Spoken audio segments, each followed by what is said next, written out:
I am Isabella, 35 years old, a data analyst at a tech firm earning $160,000 a year. Every dollar I had saved, every investment I had made, it all came from my own grit and determination. That Thanksgiving morning, as I stood in my apartment gripping my packed suitcase, a familiar dread tightened in my chest. I was headed to a family reunion at the Rosewood in Miramar Beach, Florida, a sleek coastal resort. It was our annual tradition, but that year the air felt tense, like a fuse waiting to ignite. My parents had always favored my brother, pouring their affection on him while I was left in the shadows. He had a wife, a kid, and a lavish lifestyle he hadn't earned. But when I arrived and was told there was no room for me, my brother sneered. "The room is for me, my wife, and my child. We're the real family." That was the start of a chain reaction. I simply replied, "Enjoy it," and walked away. Hours later, after ignoring dozens of their frantic calls, something unthinkable turned their world upside down. Before we dive into the story, tell me what time it is and which city you're watching from. And stay tuned until the end to see the truth that left my entire family stunned. As I zipped up my suitcase that Thanksgiving morning, a weight settled in my stomach heavier than the luggage in my hand. I stood in my Seattle apartment staring at the neatly packed clothes, knowing the trip to Florida would stir up old wounds. My brother had always been the golden child, the one my parents propped up while I fought for scraps of their attention. Growing up, I watched them shower him with praise for every minor achievement: his high school football games, his rushed wedding, even the birth of my niece. Meanwhile, my straight-A report cards and late nights studying for my degree barely earned a nod.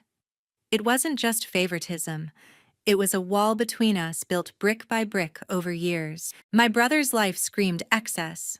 He ran a failing restaurant in Miami propped up by my grandmother's monthly checks, $30,000 wired without fail.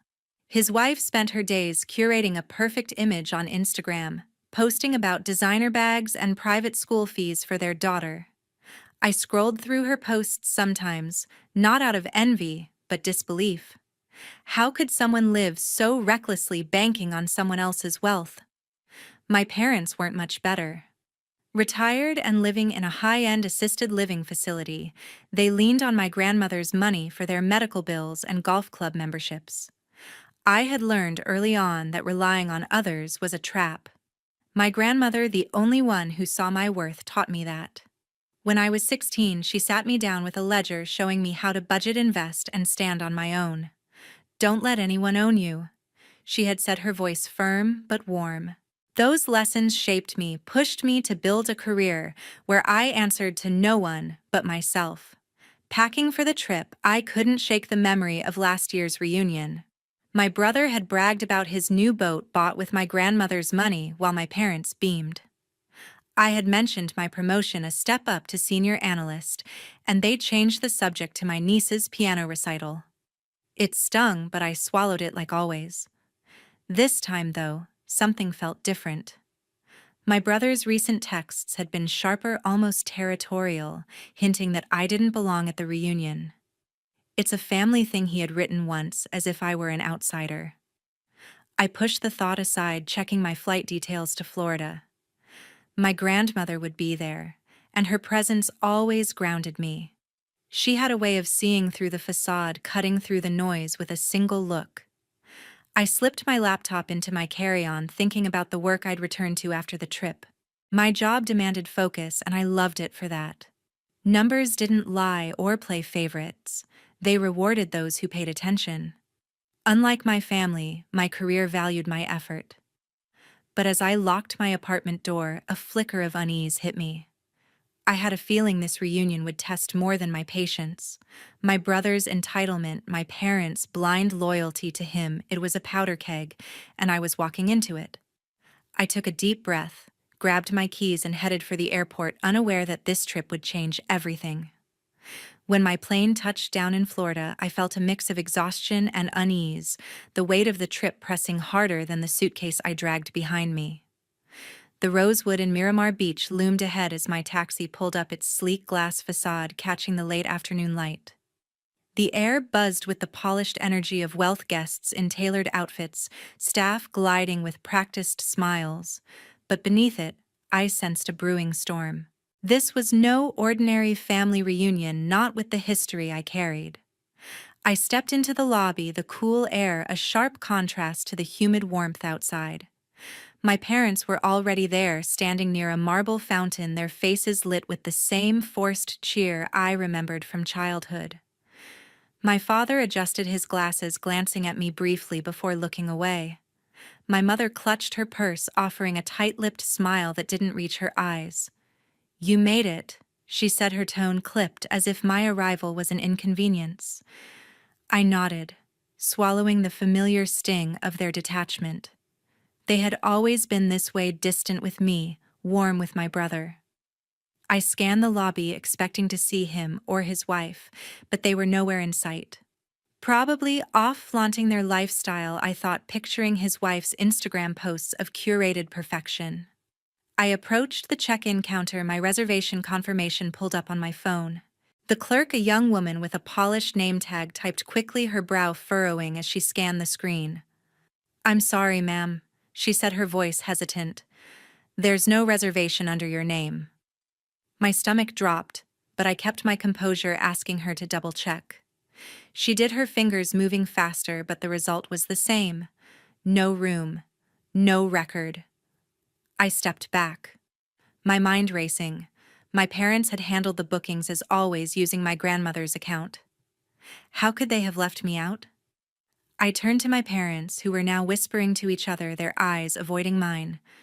"There must be a mistake," I said, keeping my voice steady. My father shrugged his hands in his pockets.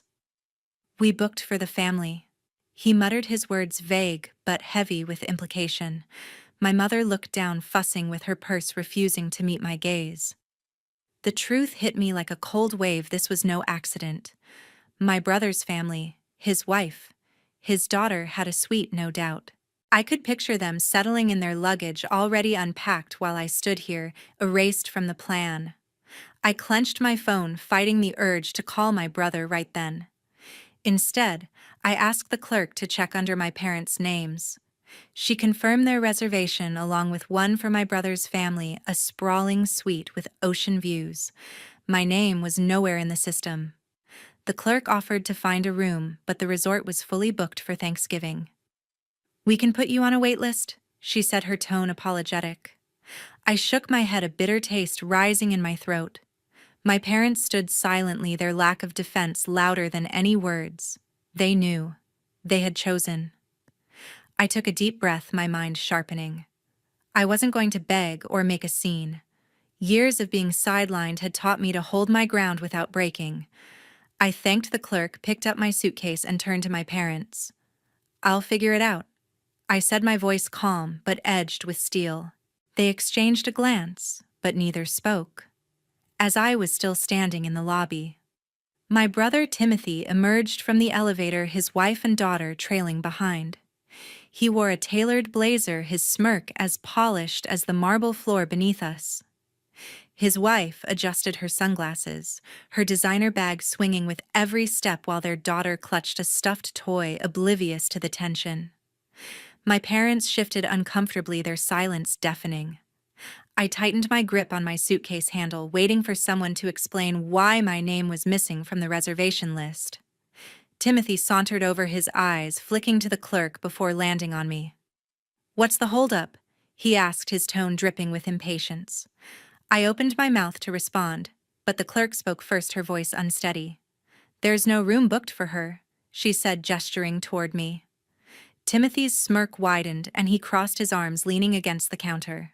"That's right," he said, his voice loud enough for the lobby to hear. "The room is for me, my wife, and my daughter.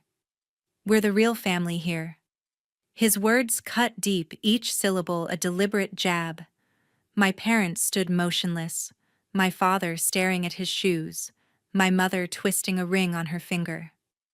Their refusal to speak confirmed what I had always known: they had chosen him again. I felt heat rise in my chest, but years of swallowing their disregard had taught me control. I looked Timothy in the eye, my voice steady. "Enjoy it," I said, the words sharp but calm. His smirk faltered for a split second, but he recovered, shrugging as if my presence was irrelevant. His wife gave a small, satisfied nod while my parents avoided my gaze entirely. The clerk fidgeted, offering a sympathetic glance, but I was done. I turned on my heel, pulling my suitcase toward the exit. The weight of their betrayal pressed against me, but I refused to let it break me. Outside, the humid Florida air hit me as I flagged down a taxi. I slid into the back seat, directing the driver to the airport. My phone buzzed texts from my mother, vague apologies mixed with excuses, but I ignored them. I didn't need their words. I needed distance. As the taxi pulled away, I dialed my friend Julia, the one person who always understood. She picked up on the first ring, her voice warm but concerned. "What happened?"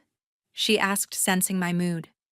I recounted the scene: Timothy's cruel declaration, my parents' complicity, the clerk's helpless shrug. Julia listened, her silence a comfort before responding. "They don't deserve you," she said, her tone firm. "You're stronger than this." I leaned back, staring out the window as the resort faded from view. Julia's words grounded me, reminding me of the life I had built without their approval. Timothy's arrogance, his wife's smugness, my parents' cowardice. They thought they could erase me, but they were wrong. I had learned long ago to rely on myself, and this moment only sharpened that truth. "I'm not going back," I told Julia, my voice resolute. "I'm done playing their game." She agreed, suggesting I take a few days to clear my head before returning to Seattle. I nodded, though she couldn't see me, already mentally mapping my next steps. The taxi hummed along, carrying me toward the airport and away from the family that had never truly seen me. My phone buzzed again. Timothy, this time, a message laced with mockery, as if he expected me to beg for a place at their table. I deleted it without reading the rest. I needed to talk to my grandmother, the one person who had always seen me for who I was. Helen answered on the second ring, her voice crisp and familiar, cutting through the hum of the road. "Isabella," she said, a warmth in her tone that felt like home. I took a deep breath, determined to keep my emotions in check, and began recounting what had happened at the Rosewood. I told her about the check-in counter, the clerk's confusion, and the absence of my name from the reservation list. I described how my parents had stood by their silence, a betrayal louder than words. Then I recounted my brother's words, his voice echoing in my mind. "The room is for me, my wife, and my daughter. We're the real family here." I kept my tone even, laying out the facts without pleading for sympathy. I didn't want pity. I wanted her to know the truth. Helen listened without interrupting, her breathing steady on the other end, but I could sense a shift, a quiet intensity building in her silence. When I finished, there was a pause long enough to make me wonder if the call had dropped. Then she spoke, her voice low but edged with steel. "They've gone too far this time," she said, each word deliberate. I could picture her sitting in her study, surrounded by books and ledgers, her sharp eyes narrowing. "I raised them better than this, or at least I tried." Her tone carried a mix of disappointment and resolve, a combination I had heard only a few times before, usually when she was about to take decisive action. She didn't raise her voice, but the weight of her words told me she was furious.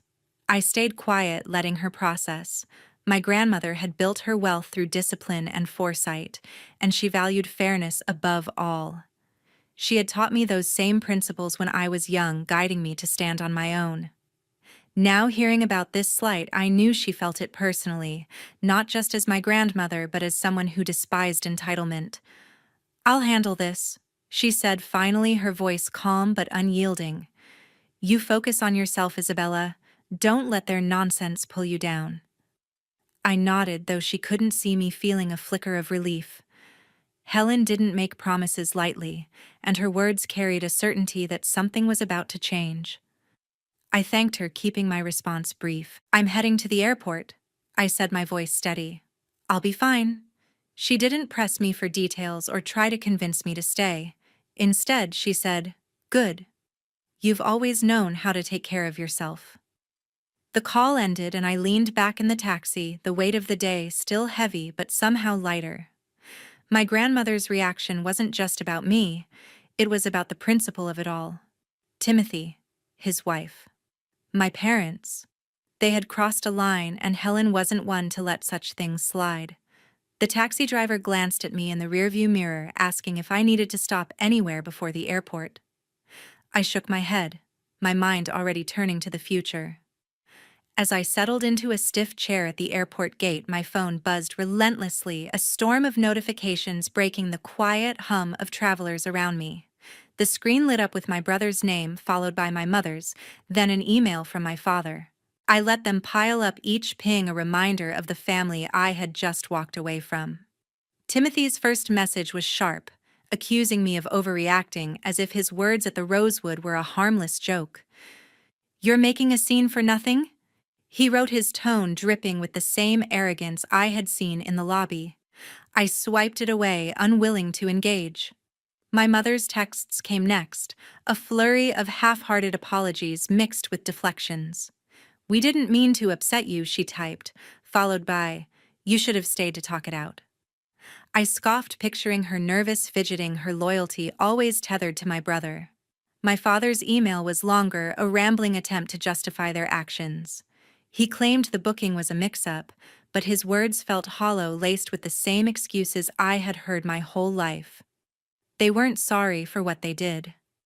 They were scared of what might come next. Then came a voicemail from my brother's wife, Deborah, her voice syrupy and insincere. "Isabella, we're all family here," she said, as if her husband hadn't just declared me an outsider. "Come back, and we'll sort this out." I deleted it before she could finish her words, grating against the memory of her smug nod in the lobby. The lowest blow came when my phone buzzed again, this time with a voice message from my niece Sophie. Her small, hesitant voice asked Aunt Isabella, "Why did you leave? I miss you." My chest tightened, but I recognized the tactic. Timothy and his wife had put her up to it, using her innocence to pull me back into their web. I didn't respond, though it hurt to ignore her. Sophie wasn't to blame, but I couldn't let their manipulations sway me. I silenced my phone, tucking it into my pocket as I boarded the flight to Seattle.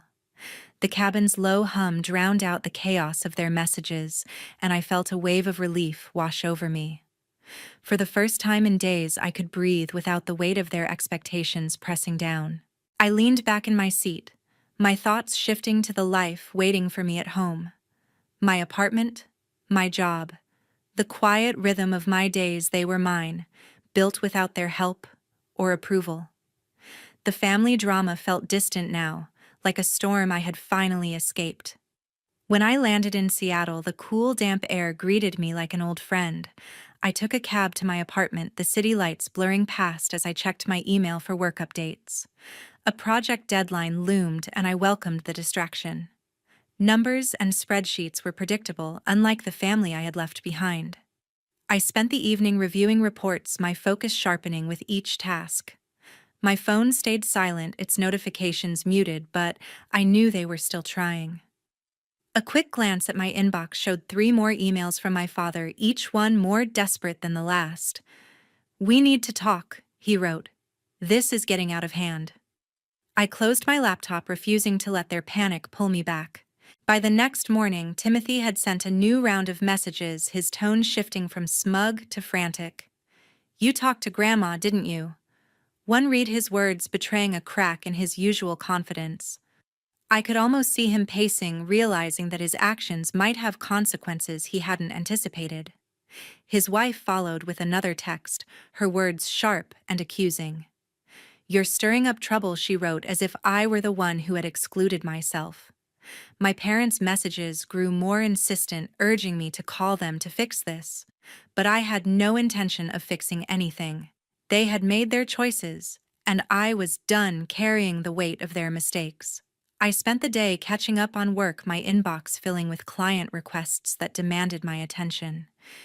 Each email I answered, each task I completed, felt like a step further from the chaos of the rosewood. My grandmother's promise echoed in my mind, a quiet assurance that she would handle things. I didn't know what she was planning, but I trusted her to act with the same precision she had always shown. As I walked to a nearby coffee shop, the familiar rhythm of Seattle grounding me, I felt lighter than I had in years.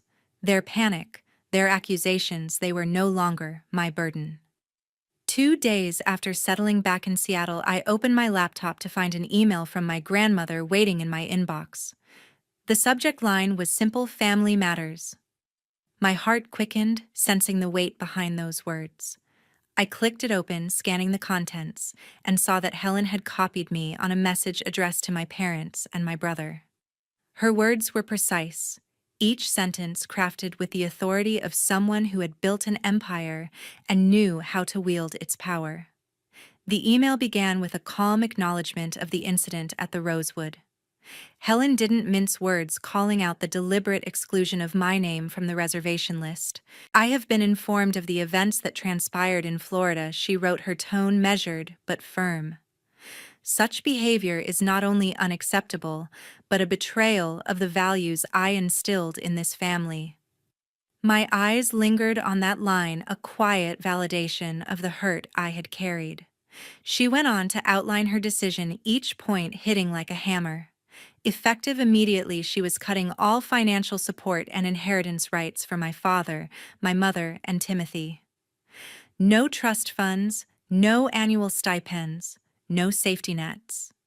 The words landed heavily even through the screen. For Timothy, the consequences were specific and brutal. Helen revealed that she had been quietly covering the debts of his failing restaurant, a venture he had boasted about, but mismanaged into near collapse. "The restaurant's loans will no longer be subsidized," she wrote. "You will face the creditors on your own." I could almost see Timothy's face, his smug confidence crumbling as he realized his lavish lifestyle was at risk. His restaurant, a symbol of his inflated ego, was now a sinking ship, and Helen had just pulled the plug. My parents faced their own reckoning. Helen disclosed that their retirement fund, which they had relied on for years, was tied to her estate. With one stroke, she severed their access, leaving them to fend for themselves. She also withdrew her commitment to securing their place in a luxury assisted living facility they had bragged about to their friends. "You will need to make other arrangements." She wrote, her words cold and final. I imagined my mother clutching her phone, her usual composure cracking, and my father staring blankly, his excuses useless against Helen's resolve. As I read, a mix of emotions swirled inside me.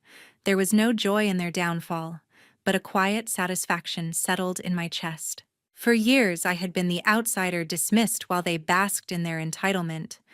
Now Helen's email was a mirror, forcing them to face the consequences of their choices. I wasn't mentioned in her decision, but being copied on the email felt like a nod, a recognition that I had been wronged and that justice was being served. I leaned back in my chair, the Seattle skyline visible through my window, and let out a slow breath. This was vindication, not vengeance, and it felt right. I closed the email knowing my family was likely reeling. Timothy would be scrambling to save his restaurant, probably calling in favors he didn't have. My parents would be recalculating their future, their dreams of a cushy retirement unraveling. I didn't need to see their reactions to know they were shaken. Helen's words were too precise, too final to leave room for doubt. My phone remained silent, a stark contrast to the barrage of messages from the day before. They weren't reaching out now, and I didn't expect them to. They were too busy grappling with the fallout. I turned my attention to my work, opening a spreadsheet for a client project. The numbers grounded me, their logic a refuge from the family chaos. Helen's decision hadn't changed my life. I had built my own path long ago, but it lifted a weight I hadn't realized I was carrying. The years of being overlooked, of biting my tongue, felt acknowledged in her actions. I didn't need their apologies or their approval anymore. I had my grandmother's respect, and that was enough. As I worked, I thought about what might come next. Helen wasn't done, she never left things half-finished. Her email hinted at further steps, a restructuring of her estate that would likely ripple through the family for years. I didn't know the details, but I trusted her to handle it with the same clarity she had shown in her message. For now, I was content to stay out of the fray, letting their world shift while I held steady in mine. The city outside hummed with life, and I felt more at home than ever, ready for whatever lay ahead. 2 weeks after my grandmother's email, I met Julia at a quiet cafe near my apartment. The city's drizzle pattered against the windows as we settled into a corner, both cups of coffee steaming between us. My phone, still muted from the barrage of family messages, sat face down on the table. Julia leaned forward, her eyes sharp with curiosity, and asked to see the latest emails from my family. I handed her my tablet, knowing she'd help me make sense of their unraveling. Julia scrolled through the messages, her brow furrowing as she read. My brother had sent a long email, his usual bravado replaced by a desperate plea. He described how he and his wife were forced to list their sprawling suburban house for sale, the one they had flaunted at every family gathering. The restaurant's collapse had drained their savings and creditors were circling. "We had to pull Sophie from her private academy," he wrote, his words tinged with shame. "She's starting at a public school next month." I pictured my niece, her backpack slung over one shoulder, stepping into an unfamiliar classroom. It stung, but Timothy's choices had led them here, not mine. My parents' emails were bleaker. My father wrote about their move to a cramped one-bedroom apartment, a far cry from the elegant home they had once maintained. "We're cutting corners where we can," he admitted, detailing the medical bills piling up, without the cushion of my grandmother's support. My mother's message was shorter, her tone bitter. "You could have stopped this," she wrote, as if I had orchestrated their downfall. I felt a flicker of guilt, but Julia's voice cut through it. "They're blaming you for their own mess," she said, setting the tablet down. "Don't let them drag you back." Julia's clarity grounded me. We dissected the emails together, her sharp insights peeling back the layers of manipulation. Timothy's message tried to paint him as a victim, but Julia pointed out his refusal to take responsibility. "He's still acting like he's entitled to Helen's money," she said, shaking her head. My parents' words, she noted, were heavy with resentment, not remorse. "They're not sorry for what they did," she said. "They're just mad about the consequences." Her words echoed my own thoughts, solidifying my resolve to keep my distance. As we talked, I sipped my coffee, the warmth spreading through me. Seattle's gray skies felt comforting, a stark contrast to the chaos my family was facing. I had read about Timothy's house in a real estate listing, its price slashed to attract buyers. The image of their once pristine lawn, now neglected, flashed in my mind. My parents' new reality was just as stark. Without Helen's backing, they were juggling doctor visits and prescriptions on a tight budget. I didn't revel in their struggles, but I couldn't ignore the justice in it. They had built their lives on favoritism, and now those foundations were crumbling. Julia leaned back, her expression softening. "You're doing the right thing by staying out of it," she said. "You've got your own life here." She was right. My apartment, my job, my routines. They were steady, untouched by the family's collapse. I had spent years carving out this space free from their expectations. The emails, though painful to read, were proof that I didn't need them to thrive. I thanked Julia, her support a lifeline as always. We finished our coffee, the conversation shifting to lighter topics, her latest project, a new bookstore opening nearby. Back at my apartment, I glanced at my phone, tempted to check for new messages. Instead, I set it aside, opening my laptop to tackle a work proposal. The rhythm of typing steadied me, each keystroke a reminder of my independence. My family's world was falling apart, but mine held firm. Timothy, his wife, and my parents were grappling with choices they could no longer outrun. Sophie, caught in their mess, was the only one I felt for, but I knew reaching out would pull me back into their orbit. I wasn't ready for that. Not now, maybe, not ever. A month after meeting Julia at the cafe, I walked into my office greeted by a surprise from my boss. She called me into her office, a wide smile on her face, and offered me a promotion to senior analyst. The role came with a corner office raise and more responsibility, exactly the kind of challenge I thrived on. I accepted without hesitation, feeling a surge of pride as I shook her hand. Years of late nights and meticulous work had paid off, and this moment was mine, earned through my own effort, not family connections. Back at my desk, I sent a quick text to Julia sharing the news. "You're killing it," she replied, her enthusiasm infectious even through the screen. I smiled, grateful for her unwavering support. My life in Seattle had settled into a rhythm that felt right: workouts, and weekends exploring the city's markets or hiking trails. The chaos of the Rosewood and my family's fallout seemed like a distant memory, though the lessons lingered sharp and clear. That evening, I headed to a meeting of my investment club, a group of friends who gathered monthly to discuss stocks, bonds, and financial strategies. The meeting was held in a cozy community center, its walls lined with bookshelves and warm lighting. I arrived early, setting up my laptop to share my latest portfolio updates. My investments, carefully chosen over years of research, were yielding steady returns. I had diversified into tech startups and green energy moves that had initially raised eyebrows, but were now paying dividends. The club members trickled in, their faces familiar and welcoming. As we settled around a long table, the conversation turned personal.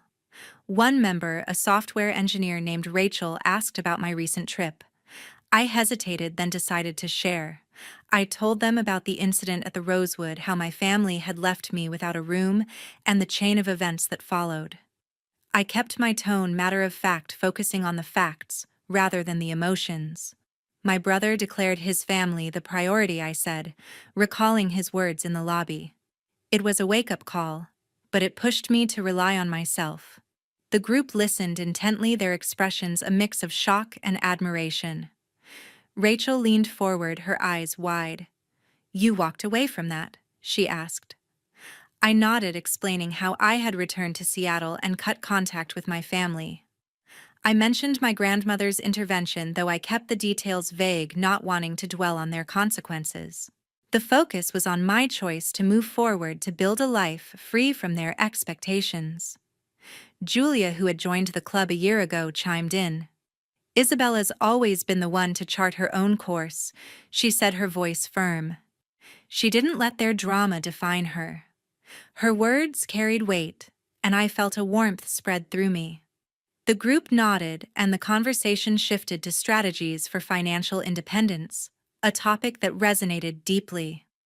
I shared my approach to budgeting and investing, emphasizing discipline and patience. The others chimed in with their own tips, creating a lively exchange that left me energized. As the meeting wrapped up, Julia pulled me aside. "You're stronger for this," she said, her eyes steady. "Don't let anyone make you doubt that." I thanked her, appreciating how she always knew when to push me to stay true to myself. We walked out into the cool Seattle evening, the city's skyline glowing against the dusk. I felt a sense of freedom, unburdened by the need for my family's approval. My promotion, my investments, my friends, they were proof of a life I had built on my own terms. Back at my apartment, I reviewed my portfolio, tweaking a few allocations before bed. The numbers were reassuring, a testament to years of careful planning. I thought briefly about my family, wondering how they were navigating their new reality. But the thought passed quickly. The past had shaped me, but it no longer held me. As I turned off the light, I felt ready for whatever came next, confident in the path I had chosen. A few weeks after my investment club meeting, I settled into my apartment after a long workday, my laptop open on the kitchen counter. An email from my brother popped up, its subject line, a stark, "I'm sorry." My fingers hesitated over the keyboard, but I clicked to read it. Timothy's words were softer than I expected, admitting his mistake in excluding me from the family trip at the Rosewood. "I didn't think it would hurt you like this," he wrote, his tone almost sincere. But as I read on, his apology shifted, mentioning the pressure of his failing restaurant as if it excused his actions. The words felt rehearsed, a plea to regain favor rather than a genuine reckoning. My phone lit up with notifications drawing my attention. My mother had sent a series of texts, each one a reluctant attempt at an apology. "We never meant for things to spiral," she wrote, but her next message cut deeper. "If you hadn't told your grandmother, we wouldn't be in this mess." My father's text followed, brief and sharp. "We're sorry, but you pushed us away," he said, twisting their regret into my fault. Their messages echoed a familiar tactic, half apologies wrapped in blame, now tinged with desperation. They mentioned reaching out to my grandmother, hoping she'd reconsider her decision to cut their financial support. I stared at the screen, my chest tight with old wounds. Needing clarity, I picked up my phone and dialed my grandmother. Helen answered after 2 rings, her voice calm but resolute. "Isabella," she said warmly, a steadiness in her tone that grounded me. I asked if my family had contacted her, and she confirmed they had. Timothy had written a long email, she said, full of excuses about the restaurant's collapse. My parents had called their apologies laced with pleas for her to restore their funds. "They're sorry for the consequences, not for what they did to you." Helen said, her words sharp and unflinching. She told me she had refused their requests, her decision final. "They made their choices," she added. "You don't owe them anything." Her words settled over me, a validation of the path I had chosen. I thanked her, my voice steady, and hung up. Alone in my apartment, I reread Timothy's email and my parents' texts. Their regret was hollow, a last-ditch effort to claw back what they had lost. I thought of the lobby at the Rosewood, where my brother had dismissed me without a second thought. Their apologies now were not about me, they were about saving themselves. I felt no urge to respond, no pull to mend what was broken. I opened my laptop's settings, my fingers moving with purpose. I blocked Timothy's email address, then my parents' phone numbers. Each click felt like a release, a shedding of expectations I had long outgrown. My brother, his wife, my parents. They were part of a chapter I was ready to close. My niece Sophie flickered in my mind, an innocent caught in their mistakes. I felt a twinge of sorrow for her, but reaching out would only reopen old wounds. I let the thought pass, knowing it was the right choice for now. Standing by the window, I looked out at the city lights, their glow a quiet comfort. The weight of my family's drama lifted, replaced by a clarity I hadn't felt before. Helen's resolve mirrored my own, a reminder that I didn't need their approval to thrive. My job, my investments, my life, they were mine, built without their influence. The Rosewood incident had been a painful lesson, but it had freed me from their shadow. I returned to my laptop, pulling up a work report. The familiar task of organizing data and setting goals grounded me.